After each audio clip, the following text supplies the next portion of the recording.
O IDEC manda um advogado para Brasília quando pode, tem também as suas limitações, e isso quando nós temos uma sustentação oral no STJ, um trabalho de gabinete explicando as teses aos ministros da segunda sessão, né, que é composta pelas terceira e quarta turmas que julgam os recursos derivados de direito privado no STJ, há ali onde há a formação do convencimento daqueles julgadores, uma atuação muito mais efetiva dos bancos e os consumidores realmente eles não estão representados.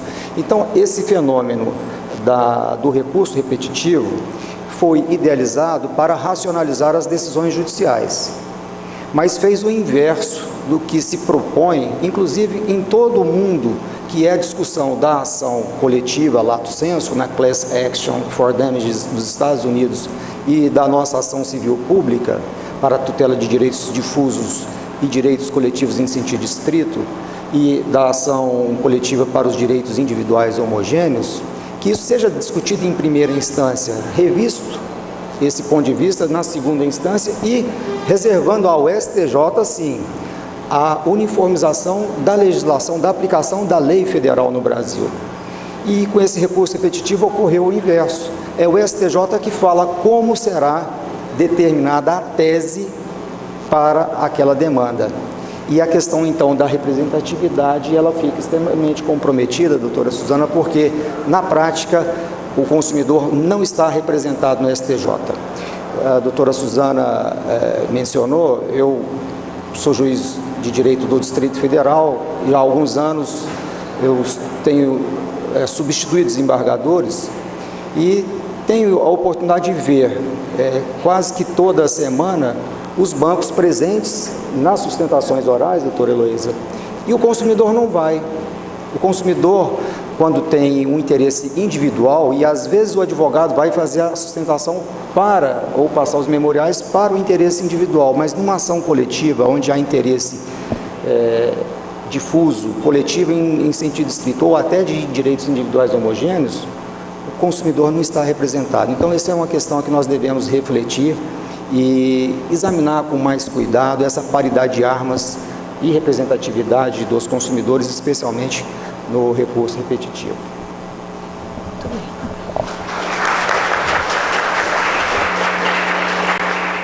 Bom dia a todos. Eu aqui me sinto um pouco anfitriã, né, porque sou a única carioca da mesa, apesar do Leonardo ser meio carioca, né, 50%, 30%.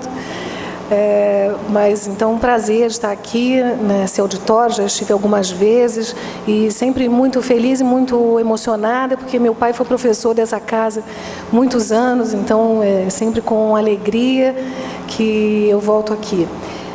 Eu confesso que eu fui um pouco surpreendida pelo formato da mesa redonda, que eu acho ótimo, e a gente tentou fazer isso, né, Leonardo, lá na Emerge, no Fórum Permanente. Foi super bom, mas no início os palestrantes ficavam meio assustados, porque a gente interrompia, e aqui não dá para fazer isso, porque só tem o microfone, então o bom era cada um falar um pouquinho. Mas, enfim, além de eu me sentir assim, afetivamente acolhida aqui nessa casa, estou do lado de amigos, né? Então, bom também da gente ter algum tempo de estrada, né? Que estamos irmanados aqui com colegas do Ministério Público. O Hector é elemento infiltrado aqui na mesa, né? Os colegas promotores e procurador de justiça. Fábio já é procurador também, pois é. E o Leonardo, com essa carinha, ainda é promotor. Mas nós, então, lidamos com essa realidade da prática da ação coletiva. Então, me dirigindo aos alunos, né, o Ministério Público, passados mais de 20 anos, 25 anos, que recebeu essa missão, né, primeiro na Lei da Ação Civil Pública e a seguir na Constituição Federal, vem se desincumbindo, acho que muito dignamente, dessa tarefa, que é uma tarefa hercúlea, né, como vocês podem imaginar.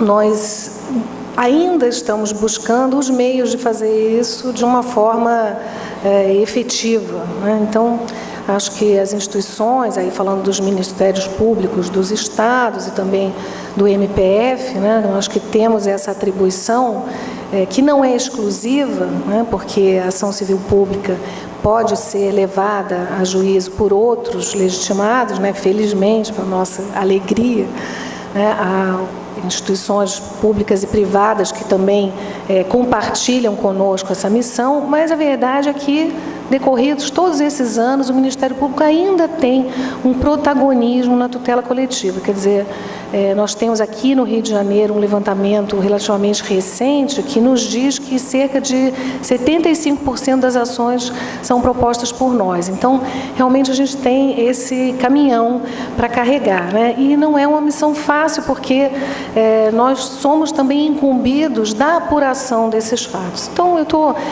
fazendo referência a isso para dizer que o grande problema, o grande nó, né, que eu vejo, nós percorremos aí várias etapas nessa caminhada, porque é óbvio que o legislador inventa uma solução, mas ela não se dá assim num passe de mágicas. Isso leva um tempo até ser assimilado pela comunidade jurídica, né, como foi dito, pelas instituições e pela própria sociedade. Então, isso não acontece de uma hora para outra. Então, nós estamos assim nesse contínuo aparelhamento, buscando esse aparelhamento para dar conta de uma maneira boa o suficiente, né, perfeito nunca será, dessa tarefa. Mas o grande nó que eu enxergo nessa temática tem a ver com o subtítulo do nosso evento, Diálogos com a Sociedade.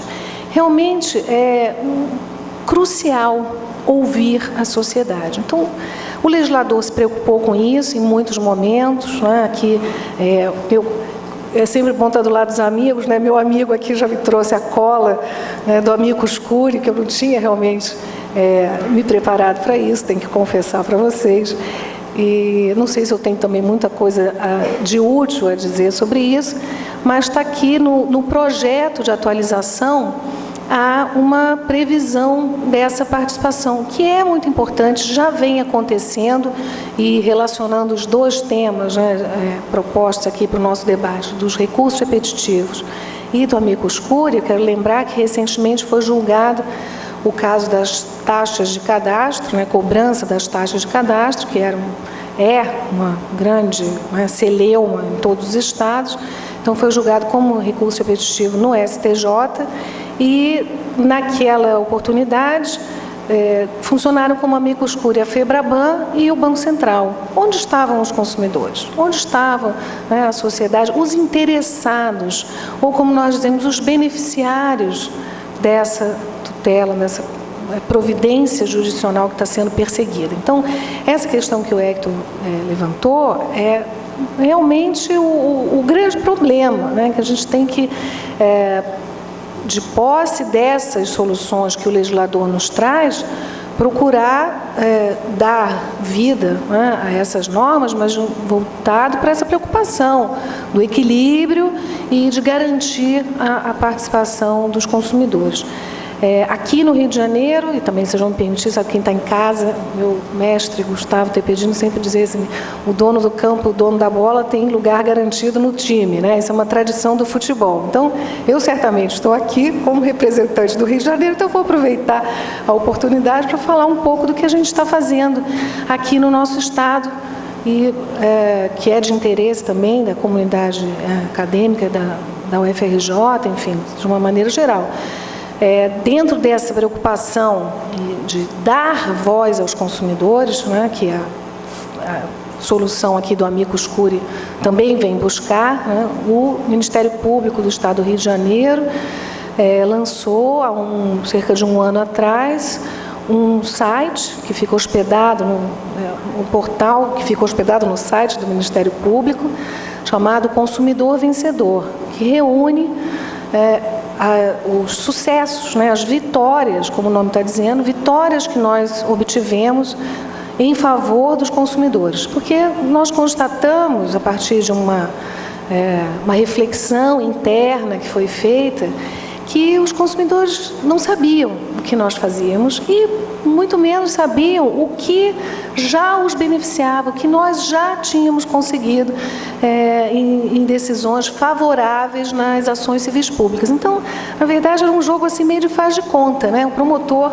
lá se esfalfando no primeiro grau para apurar, né, as denúncias, enfim, as notícias de descumprimentos da lei pelos consumidores individualmente, lá naquela briga, instruindo os inquéritos, propõe ação no tribunal, também outra luta para fazer valer as decisões e, no fim, essas decisões não geravam resultados concretos, simplesmente porque os consumidores não sabiam.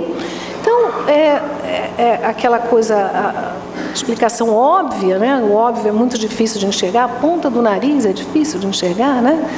É que nós não estávamos efetivamente dialogando com a sociedade. Então, esse portal, que eu falo assim, com muito orgulho, está aqui minha colega Cristiane Freire, que é a gestora do projeto atualmente e que faz esse trabalho com grande dedicação e denodo. O site é realmente muito bom e eu falo com orgulho porque ele foi totalmente concebido e implementado no âmbito da nossa instituição, com nossos funcionários, com nossa força de trabalho. Então, só precisou mesmo ideia e amor para levar adiante esse projeto e nós já estamos colhendo muitos frutos dele.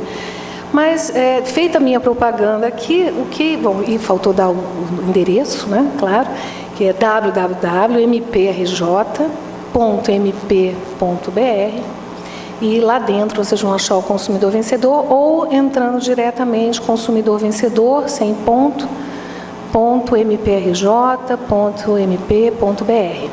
Visitem e participem, porque a ideia que está por trás disso, eu acho que também dessa preocupação, né, de dar voz aqui aos consumidores via, né, a participação do Amicus Curiae, é ouvir a sociedade e mostrar também que o consumidor é ator no mercado, também na hora de fiscalizar, também na hora de trazer para o Ministério Público, aqui no nosso caso, mas aos atores coletivos de um modo geral, as notícias do descumprimento das decisões, por exemplo. A gente tem um espaço para isso, né, no âmbito desse portal. Então, eu acho que todos esses temas estão conectados, né, e a gente olha para o projeto de atualização, e aqui eu vou fazer uma crítica, que eu acho que é compartilhada pelos meus colegas.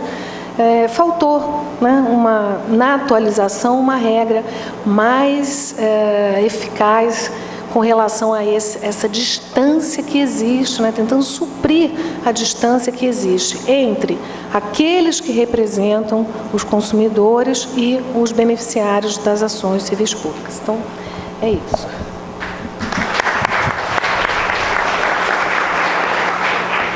Então, eu agradecendo parcialmente aqui as contribuições que já foram dadas, então vamos sintetizando as nossas ideias para nós irmos construindo algum raciocínio.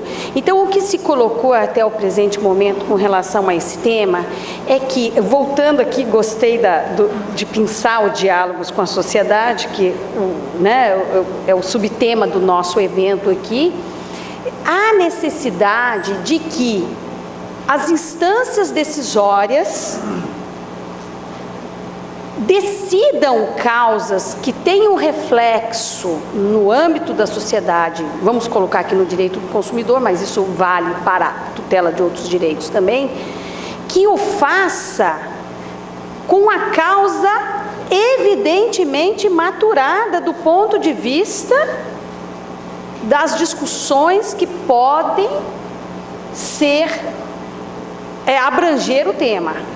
Para isso, se quer racionalizar a justiça através de uma sistemática de julgamento de recursos repetitivos, escolhendo-se alguns casos como representativos da controvérsia, é importante que a controvérsia se estabeleça democraticamente, o que impõe necessariamente uma participação igualitária. E a doutora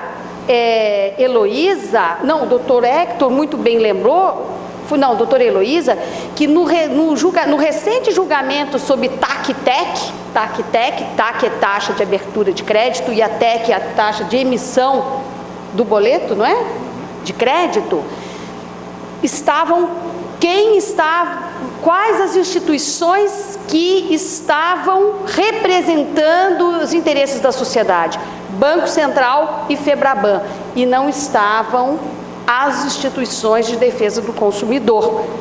Todas as instituições, inclusive o Ministério Público, não que atua no processo, mas como fiscal da lei, mas não com uma representação. Então, também, nós poderíamos, nesse tema, sugerir e cobrar do STJ que democratize esse processo, como tem feito, talvez, nesse ponto, o Supremo Tribunal Federal, com a sistemática da repercussão geral. Porque o Supremo Tribunal Federal, nesse ponto, está muito mais avançado, ao inclusive publicar edital com tempo hábil, convidando as instituições a participarem e fazendo inclusive audiências públicas sobre esses temas que têm realmente esse alcance social. Então, acho que estamos chegando aqui, não é, em algum consenso sobre isso. E eu vou então passar a palavra aqui ao doutor Trajano, doutor Fábio Trajano, que é de Santa Catarina, também membro do Ministério Público. E ele está tendo uma experiência muito importante lá, e eu quero que ele nos relate um pouco sobre essas dificuldades e avanços aí, vamos ver, porque ele é o assessor de recursos especiais para todo o Ministério Público de Santa Catarina. Né? Então, numa tentativa de centralizar isso para dar uma efetividade, quais são as dificuldades que nós, por sermos uma federação brasileira, né, com um tamanho aqui continental, né, em área, que o Brasil já é um continente, a distância que se tem de ir a Santa Catarina, Brasília, até essa distância físico-geográfica, ela é um elemento de restrição também no acesso à justiça. Então, eu vou passar a ele para ele complementar esse nosso painel aqui, e depois, se alguém quiser ainda fazer mais uma rodada, eu gostaria até de pedir desculpas aos senhores, porque eu não tenho a mesma simpatia do meu antecessor de mesa aqui, que é o Dr. Walter. O Dr. Walter é um doce de pessoa, e eu sou assim um pouco mais disciplinada, talvez, mais rigorosa, mas é apenas um modo que cada qual tem de dirigir os trabalhos. Mas eu já vou pedir desculpas por não ser assim tão gentil e amável com os meus colegas e com o público como o doutor Walter, né? Porque ele é um advogado, né? Tem toda e nós, quem sabe, com essa rudeza de Ministério Público, assim, sejamos um pouco mais duros, mais toscos, talvez, mas a intenção nossa é que possamos propiciar aos senhores, assim, uma visão bastante firme de um determinado tema. Então, passo aqui ao doutor Trajano. Bom dia a todos. Inicialmente, também gostaria de cumprimentar os integrantes da mesa, a presidente Suzana, doutor Hector, doutora Heloísa, doutor Leonardo, meus amigos. Agradecer também ao Brasilcom pela oportunidade de estar visitando essa belíssima instituição de ensino, por intermédio da nossa presidente, a doutora Clarissa, e os colegas Guilherme e Fabiana aqui do Rio de Janeiro, que nos proporcionaram esse evento. E cumprimentar também todos os estudantes, né, que abrilhantam e fazem com que esse evento tenha êxito, né? Bom, eu estou tendo a experiência lá no Ministério Público de Santa Catarina de estar coordenando a área de recursos aos tribunais superiores. E é uma experiência que tem me ensinado muito. Eu fui promotor de defesa do consumidor durante 15 anos, então eu ingressava com a ação, instaurava o inquérito civil, sendo impossível a celebração de um TAC, e nós sempre mencionamos que a judicialização, na verdade, é a falência do sistema, né? Nos países de primeiro mundo, você muitas vezes resolve estas questões de natureza coletiva e difusa sem a necessidade de judicializar, em razão da atuação dos órgãos que têm a competência na esfera administrativa. E aqui no Brasil, infelizmente, em razão de N razões, né? Essas questões relacionadas à cidadania são relegadas sempre a segundo plano, e os órgãos que têm o poder de polícia, vigilância sanitária, PROCON, muitas vezes tem muitas limitações que impedem que fazer valer os nossos direitos atuando preventivamente ou administrativamente. Então nós temos que ingressar com as ações civis públicas, e é uma ação extremamente difícil. O judiciário, infelizmente, quase 30 anos depois da edição da lei da ação civil pública, ainda tem dificuldade, né, no trato da ação civil pública. Então, uma dificuldade que nós enfrentávamos, nós, sociedade brasileira, enfrentávamos, era a seguinte: e o ministro Herman Benjamin, quando ele foi ao STJ, ele sempre fazia uma referência, né, uma reflexão acerca desse assunto. O Ministério Público Estadual ingressava com uma ação civil pública e não podia defender a sua tese diretamente nos tribunais superiores. Ele não podia fazer uma sustentação oral, ele não podia recorrer de uma decisão do Superior Tribunal de Justiça, né, de um não recebimento de um recurso, ou do julgamento de um recurso. Felizmente esse fato se alterou, essa realidade se alterou. Hoje, o Ministério Público Estadual pode sim defender a sua tese diretamente no Tribunal Superior. Hoje o procurador de justiça, um promotor de justiça representando o procurador-geral, pode fazer uma sustentação oral. Então, nós sabemos, já foi falado aqui, como os grandes escritórios de advocacia trabalham. E é um trabalho legítimo, levando a sua tese. Se pelo menos tirar da pilha, vejam bem, tirar da pilha um determinado processo, você já está ganhando. Porque muitas vezes o processo é julgado, né, em uma pilha, são centenas de processos, e pode passar alguma questão muito importante sem se perceber dessa importância. Então, acho que a sociedade brasileira ganhou com isso. Em contrapartida, os ministérios públicos estaduais tem mais responsabilidade agora com as suas ações. Então não pode apenas criticar, não é, doutor Leonardo, que não foi feita uma sustentação oral, porque o Ministério Público é representado nos tribunais superiores pelo Ministério Público Federal, e são centenas de ações também, e se compreende que o colega do Ministério Público Federal não possa dar a mesma atenção a todas as ações. Então nós temos que escolher aquelas ações mais importantes e lutar por aquelas teses.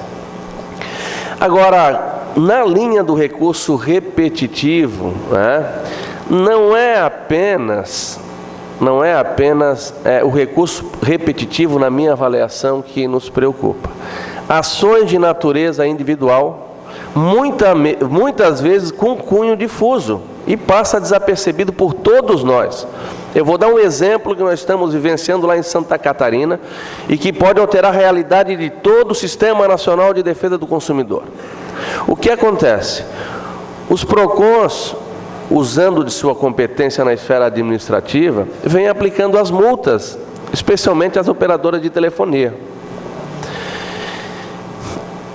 Quando o PROCON vai cobrar a multa por intermédio de execução fiscal, a operadora de telefonia embarga,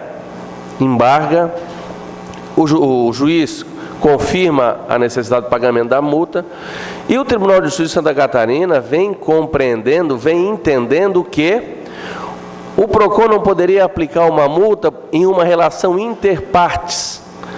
Apenas quando a questão tiver natureza coletiva, o PROCON poderia aplicar uma multa.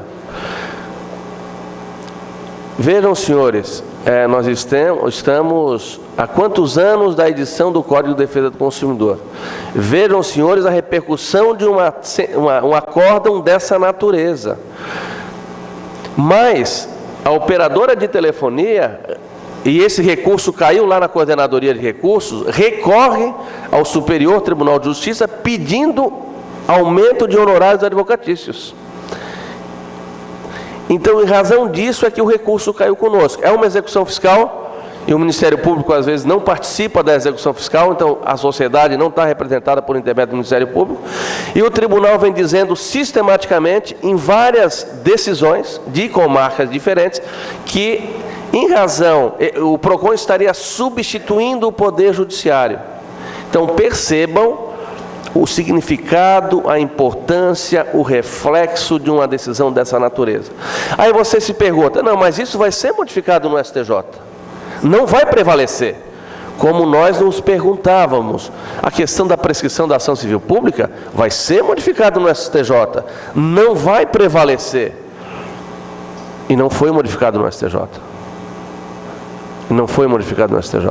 Então, quando nós fizemos o evento lá em Florianópolis, nós buscamos um tema, e o tema foi avanços e retrocessos, né? E nós temos que continuar atentos. É o repetitivo, são as ações de natureza individual. Então, se os órgãos que compõem o Sistema Nacional de Defesa do Consumidor, e as entidades civis, né, o Brasilcom, que é uma instituição respeitada, né, ficar atenta a essas questões que podem ter um reflexo na vida de todos nós, simplesmente enfraquecer, fragilizar todo o sistema construído, nós podemos sim, quem sabe, entrar com uma amicus curiae, né? Em uma ação civil pública, por exemplo, que permite, no projeto, o juiz ou o tribunal, em qualquer instância, poderá submeter a questão, objeto da ação coletiva, a audiências públicas. Ação coletiva, audiências públicas. E as ações individuais? Não é? Que também tem eficácia, a decisão tem eficácia de natureza difusa. Como fica? O tratamento, ele é diferenciado. Então, eram essas as minhas reflexões, contribuições iniciais. Desculpe aí se eu me alonguei um pouquinho. Muito obrigado. Desculpa.